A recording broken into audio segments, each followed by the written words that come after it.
Assalamualaikum warahmatullahi wabarakatuh.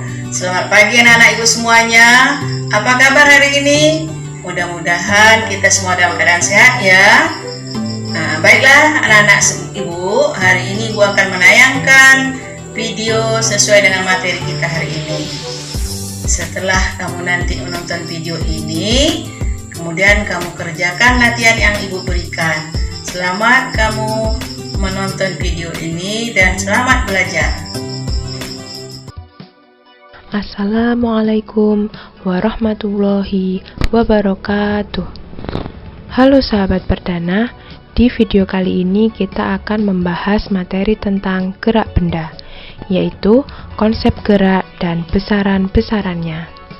Sebelum lanjut ke materinya, jangan lupa untuk klik tombol subscribe ya, agar kalian tidak ketinggalan video kami berikutnya. Yang pertama kita bahas adalah mengenai konsep gerak benda. Jadi, benda dapat dikatakan bergerak itu apabila mengalami perubahan posisi dari suatu titik acuan. Sebagai contoh,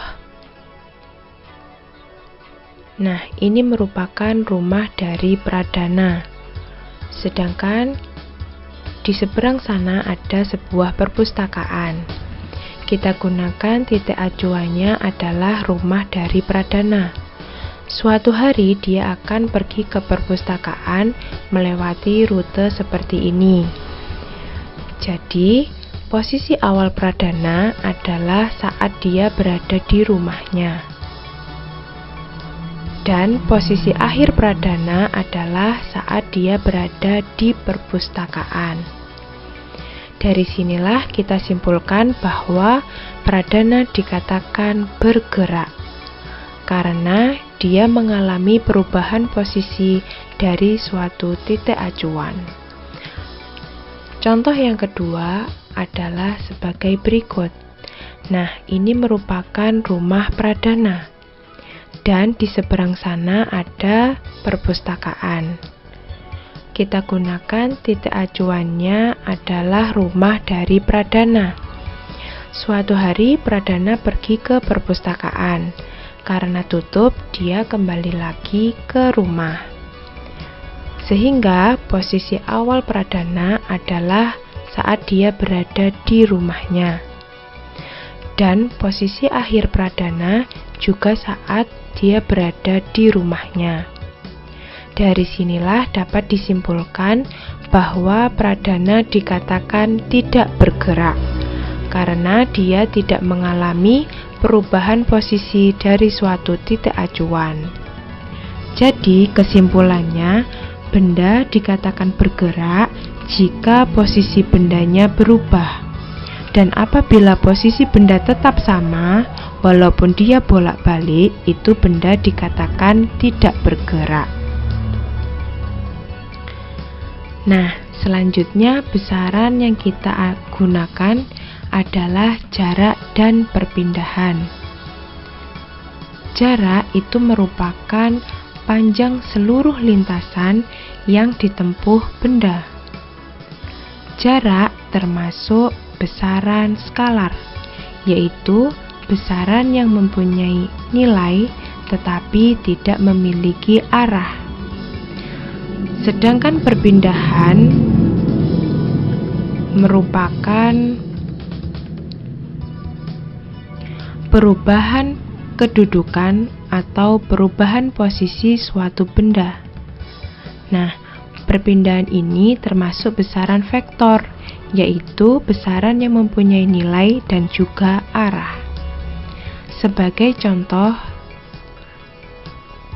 nah, Pradana berjalan menuju perpustakaan yang berjarak 150 meter dari rumahnya. Setiba di sana, ternyata perpustakaannya sedang tutup, sehingga dia terpaksa pulang. Ia pulang dengan melewati jalan yang sama seperti saat berangkat tadi. Tentukanlah jarak dan perpindahan yang dialami Pradana. Langkah pertama kita gambarkan sesuai dengan yang ada di soal, yaitu jarak antara rumah dan perpustakaan adalah 150 meter. Pradana pergi ke perpustakaan, kemudian kembali lagi ke rumah, sehingga jaraknya sama-sama 150 meter. Posisi awal Pradana berada di rumahnya, dan posisi akhirnya juga berada di rumahnya.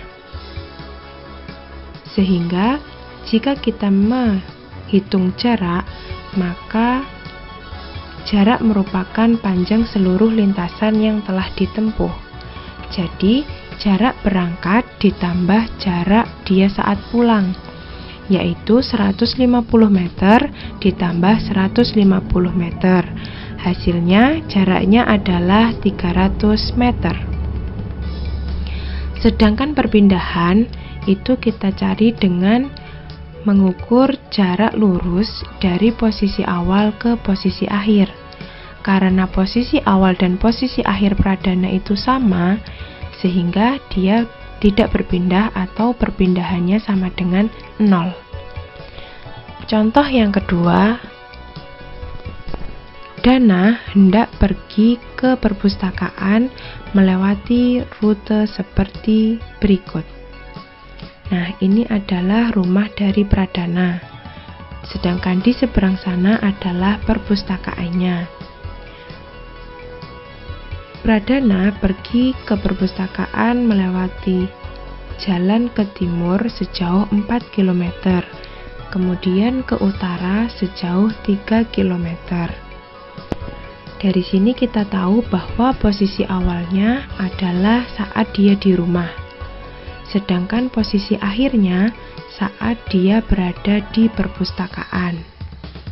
Jadi ketika kita mencari jarak atau kita mencari panjang seluruh lintasan yang telah ditempuh Pradana, yaitu dia sudah melewati 4 km ditambah 3 km, jadi jaraknya adalah 7 km.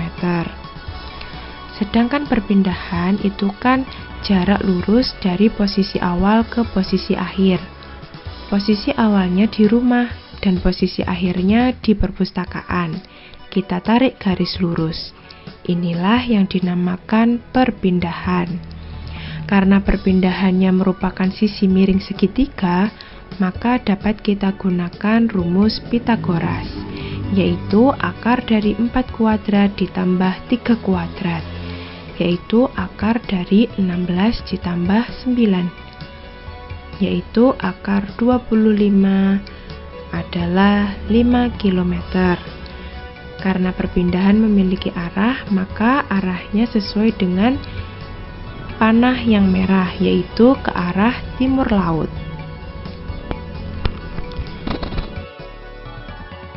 Besaran yang selanjutnya kita bahas adalah kelajuan dan kecepatan.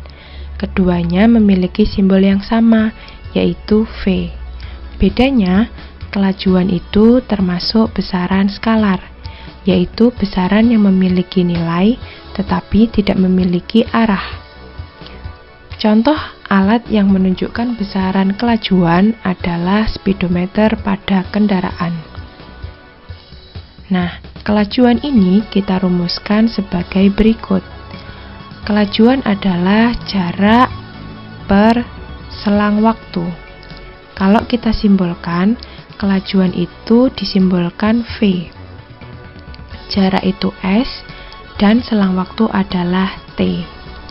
Nah, jika kita merasa sulit untuk menghafalkan, ada trik yang lebih mudah, yaitu rumus JKW.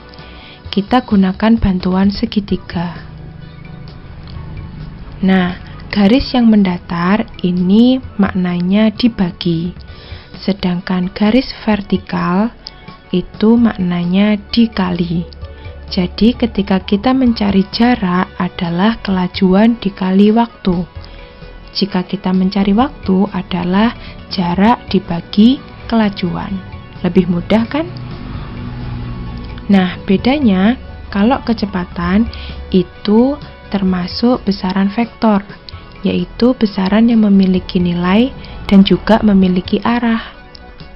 contoh alat yang menunjukkan besaran kecepatan adalah GPS pada mobil. Jadi selain besarnya kecepatan juga ada arahnya. Nah, kecepatan ini dirumuskan perpindahan per selang waktu. Nah, jika kita simbolkan, kecepatan itu simbolnya juga V. Perpindahan itu delta S dan selang waktu adalah T. Nah, selanjutnya konversi satuan kelajuan atau kecepatan. Kita tahu bahwa satuan internasional dari kelajuan dan kecepatan itu adalah meter per sekon. Tetapi ada kalanya dituliskan kelajuannya 36 km per jam, sehingga kita harus menjadikannya ke satuan internasional. Caranya adalah sebagai berikut. Nah, 36 km kita jadikan meter, yaitu 36.000 meter. 1 jam kita jadikan detik, yaitu 3.600 detik. Nah, kita bisa sederhanakan, jadilah hasilnya 10 meter per sekon. Jadi 36 km per jam itu sama dengan 10 meter per sekon. Nah, ini yang penting. Kelajuan dan kecepatan itu memiliki definisi konsep yang berbeda, seperti yang kita bahas tadi.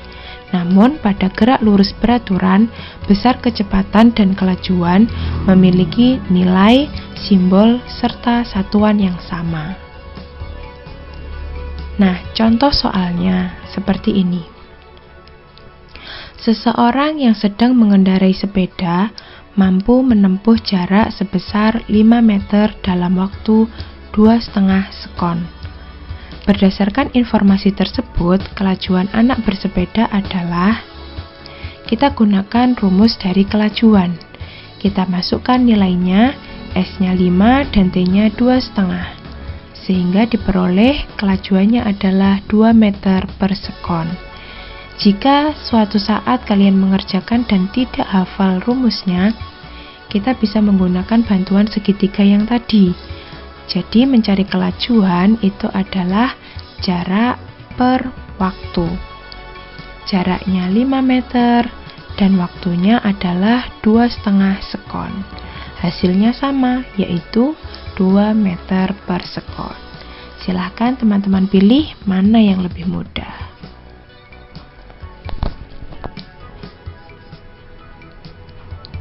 Nah, besaran selanjutnya adalah besaran percepatan. Jika kita menggunakan bahasa Inggris, maka percepatan itu adalah acceleration.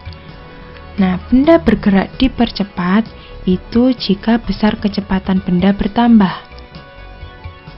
Contohnya saat kita menuruni jalan yang turun.